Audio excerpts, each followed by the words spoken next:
Zach and I were asked to join the Pediatric Practice Management Conference in Nashville just a couple of weeks ago.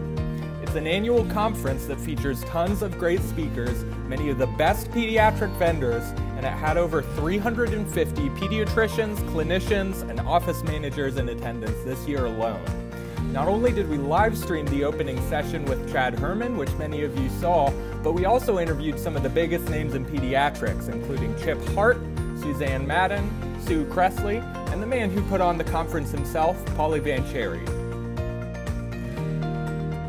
We'd always been doing advocacy work, we'd always been strong and vocal proponents for vaccines, but this has become a brand new mission for us to, first of all, get evidence-based information about vaccines out there, and secondly, to do anything that we can to combat a kind of frightening and growing anti-vaccine movement online. Part of the challenge of being a pediatric ER doc is feeling somewhat part of the problem of the fragmentation of care and where kids are going to so many different places. So really what we're trying to do is reverse that trend, or that's what our company's trying to do, is to get kids back to the medical home, get them back to their primary care provider. It's about opportunity and looking at the markets around you, because right now you could actually maybe gain some leverage with insurance contracts and contract negotiations, potentially gain some economies of scale by increasing your patient panel size.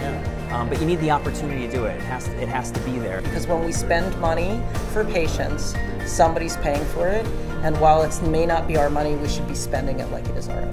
Think about, these are really cutting edge concepts, and pediatrics is not known for necessarily always being cutting edge, but if we're going to keep up particularly independent groups, or somebody who's thinking of going out on their own, or if you're part of a large group but you think you can have some sway in that C-suite, these are the kind of things that will make a pediatric practice really be more relevant and more powerful in the care that they deliver.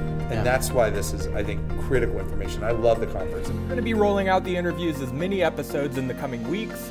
Stay tuned for some great insights from the top pediatric thought leaders coming very soon.